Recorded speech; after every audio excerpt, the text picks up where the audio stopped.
Welcome to जी के निर्माण। तो आज है 22 अगस्त और 22 अगस्त आज की इस वीडियो में हम डिस्कस करेंगे आपके आज के सारे इंपॉर्टेंट करंट अफेयर्स और उससे रिलेटेड सारे फैक्ट्स भी। तो चलिए आज शुरू करते हैं आज का ये वीडियो। तो सबसे पहले हमारा पहला क्वेश्चन है कि स्वच्छ सर्वेक्षण 2020 के अनुसार भारत का सबसे स्वच्छ शहर कौन सा है। तो भारत का जो सबसे स्वच्छ शहर है वह है आपका कौन सा, इंदौर। यानी कि इस सवाल का जो है ऑप्शन नंबर 1 बिल्कुल सही हो जाएगा कि स्वच्छ सर्वेक्षण 2020 के अनुसार भारत का जो सबसे स्वच्छ शहर है वह आपका इंदौर है, जो कि लगातार चौथी बार आपका जो है शीर्ष पर रहा है। तो ये आपको याद रखना है क्योंकि ये आपका है इंपोर्टेंट मार्क वाला क्वेश्चन। ये क्वेश्चन आपके एग्जाम में आपको देखने को मिल सकता है। तो चलिए बढ़ते हैं आगे की तरफ। तो अगला सवाल है कि स्वच्छ सर्वेक्षण 2020 के अनुसार भारत का 100 से अधिक शहरों वाला स्वच्छ राज्य कौन सा है।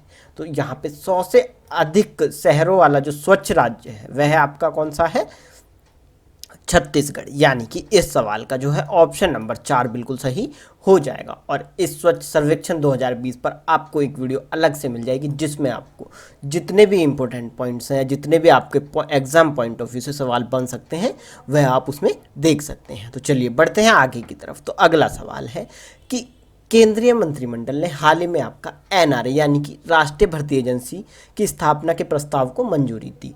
तो अब यहाँ पर सवाल यह है कि एनआरए किस अधिनियम के तहत पंजीकृत किया जाएगा। तो एनआरए जो है आपका सोसाइटी पंजीकरण अधिनियम 1860 के तहत जो है आपका पंजीकृत किया जाएगा। तो ये सवाल आपके एग्जाम में देखने को मिल सकता है क्योंकि एनआरए अभी हाल ही में चर्चा में है और अगले एक साल तक, अगले जब तक इसकी जो मंजूरी है वह आपका ये पूरी तरह से गठित हो जाएगा तब तक यह चर्चा में ही रहेगा। तो ये आपको ध्यान रखना है कि सोसाइटी पंजीकरण अधिनियम 1860 के तहत एनआरए को जो है वह आपका पंजीकृत किया जाएगा। तो चलिए बढ़ते हैं आगे की तरफ। तो अगला सवाल है कि हाल ही में किसने कॉर्मो जॉब्स ऐप लॉन्च की। तो कॉर्मो जॉब जो ऐप लॉन्च की गई वह आपका की गई गूगल के द्वारा। यानी कि इस सवाल का जो है ऑप्शन नंबर 3 बिल्कुल सही हो जाएगा। और बात करें गूगल की तो गूगल के सीईओ हैं सुंदर पिचाई और गूगल का जो मुख्यालय है वह है आपका कैलिफोर्निया में।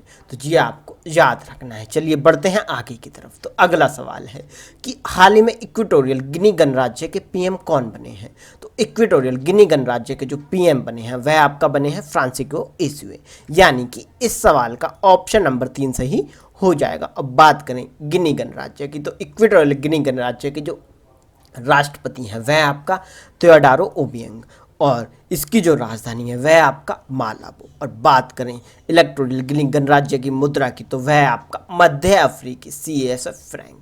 तो ये आपको याद रखना है। चलिए बढ़ते हैं आगे की तरफ। तो अगला सवाल है कि हाल ही में त्रिनिदाद और टोबैगो के पीएम कौन बने हैं। तो त्रिनिदाद और टोबैगो के जो पीएम बने हैं वह आपका बने हैं कीथ रोलवे।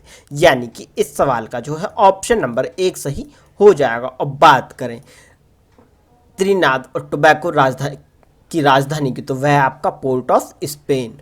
और आपका बात करें इसकी मुद्रा की तो वह आपका त्रिनिदाद और टोबैगो डॉलर। और बात करें त्रिनिदाद और टोबैगो के राष्ट्रपति की तो वह आपका पालुआ में वीक्स। तो ये आपको पता होना चाहिए। चलिए बढ़ते हैं आगे की तरफ। तो हमारा अगला सवाल है कि हाल ही में कैबिनेट ने अडानी एंटरप्राइजेस को कितने जो हवाई अड्डे हैं वह आपका लीज पर दिए हैं। तो अभी कैबिनेट ने आपका अडानी एंटरप्राइजेस को 3 हवाई अड्डे जो है वह आपका लीज पर दिए हैं। यानी कि इस सवाल का ऑप्शन नंबर 3 बिल्कुल सही हो जाएगा। अब यहाँ पर कौन कौन से दिए हैं तो वह आपका जयपुर हवाई अड्डा, गुवाहाटी और तिरुवनंतपुरम। तो ये जो 3 हवाई अड्डे हैं ये आपका लीज पर दे दिए गए हैं। किसके तहत, निजी सार्वजनिक भागीदारी के तहत आपका AI ने दे दिए हैं। अब यहाँ पर एक और सवाल बनता है कि यह कितनी अवधि के लिए दिए गए हैं। तो यह आपका दिए गए हैं लगभग 50 वर्षों की अवधि के लिए। तो यहाँ से 3 सवाल निकल कर आते हैं कि एक तो कितने हवाई अड्डे दिए थे। तो वह आपका दिए हैं कितने, 3 हवाई अड्डे।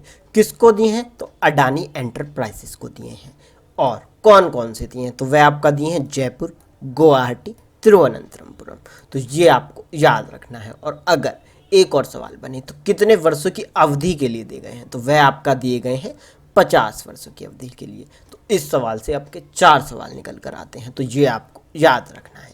चलिए बढ़ते हैं आगे की तरफ। तो आगे है कि नई उड़ान किस मंत्रालय द्वारा शुरू की गई योजना है। तो नई उड़ान जो आपका योजना शुरू की गई है वह आपका शुरू की गई है मिनिस्ट्री ऑफ माइनॉरिटी अफेयर्स के द्वारा, यानी कि इस सवाल का जो है ऑप्शन नंबर 4 बिल्कुल सही हो जाएगा कि अल्पसंख्यक मामलों के मंत्रालय के द्वारा आपका नई उड़ान नामक जो योजना है वह आपका शुरू की गई है। चलिए बढ़ते हैं अगले सवाल की तरफ। तो अगला सवाल है कि एनपीसीआई यानी कि national payment corporation of India ने हाल ही में अपनी सहायक एनपीसीआई इंटरनेशनल पेमेंट लिमिटेड यानी कि एनआईपीएल लॉन्च किया।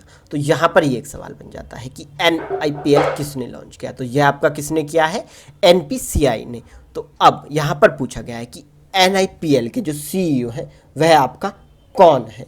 तो आपका एनआईपीएल के जो सीईओ हैं वह आपका रितेश शुक्ला, यानी कि इस सवाल का ऑप्शन नंबर 1 बिल्कुल सही हो जाएगा। और ये क्वेश्चन है आपके लिए स्टार मार्क वाला क्वेश्चन, यानी कि ये सवाल आपके एग्जाम में आपको देखने को मिल सकता है।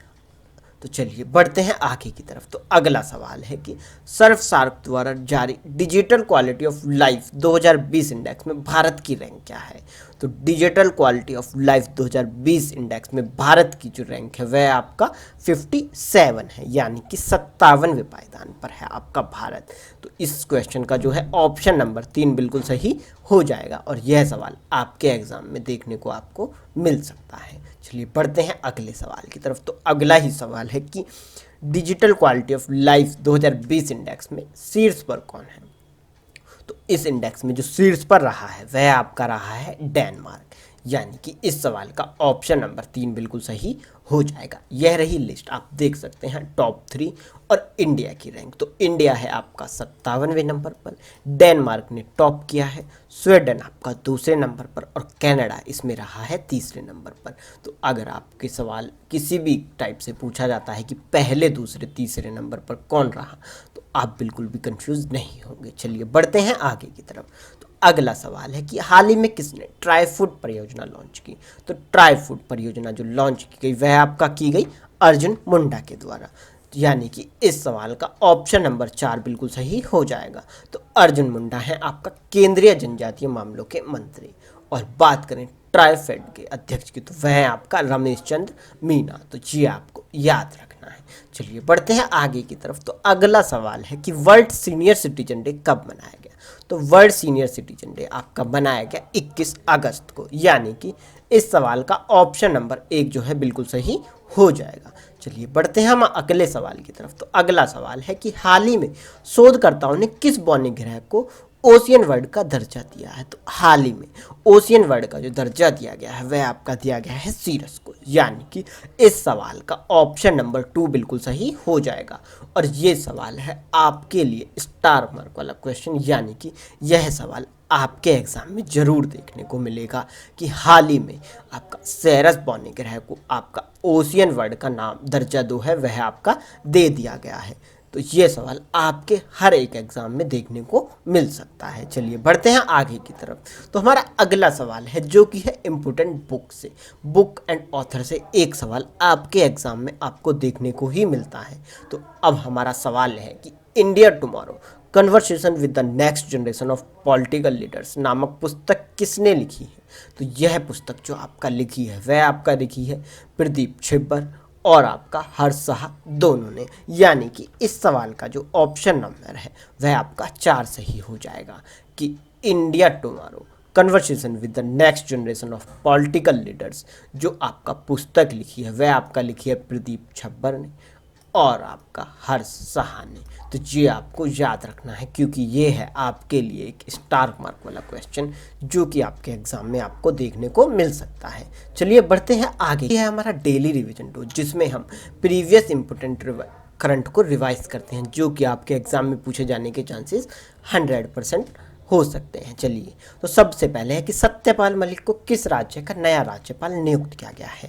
तो ये आपका नियुक्त किया गया है मेघालय का राज्यपाल, ये आपको पता होना चाहिए।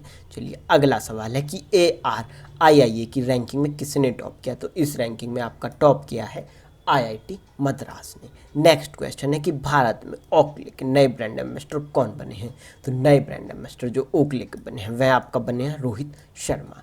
नेक्स्ट क्वेश्चन है कि ग्वालियर चंबल एक्सप्रेसवे का नाम किसके नाम पर रखा जाएगा? तो ये आपका रखा जाएगा अटल बिहारी वाजपेयी जी के नाम पर। चलिए नेक्स्ट सवाल है कि सेबी ने अपना कार्यकारी निदेशक किसे नियुक्त किया है? तो सेबी ने अपना कार्यकारी निदेशक आपका जीपी गर्ग को नियुक्त किया है। नेक्स्ट सवाल है कि बीएसएफ के महानिदेशक कौन बने हैं? तो बीएसएफ के महानिदेशक बने हैं आपका राकेश अस्थाना। नेक्स्ट सवाल है कि कोविड-19 से लड़ने के लिए पवित्र पति और औषधा तारा जो उत्पाद हैं वह आपका किसने लॉन्च किए हैं? तो वह आपका उत्पाद लॉन्च किए हैं defence institute of advance technology में। और पवित्र पति ये आपका बायोडिग्रेडेबल फेस मास्क है और यह आपका एक पीपीटी किट है। औषधा तारा जो है पीपीटी किट है। चलिए तो दोस्तों ये था आज का करंट अफेयर्स। अगर आपको ये वीडियो पसंद आया हो तो आप इसे लाइक करें, अपने दोस्तों के साथ शेयर करें और हमारे चैनल जी के निर्माण को सब्सक्राइब करना ना भूलें। फिर मिलेंगे एक नई वीडियो के साथ, तब तक के लिए जय हिंद, जय भारत।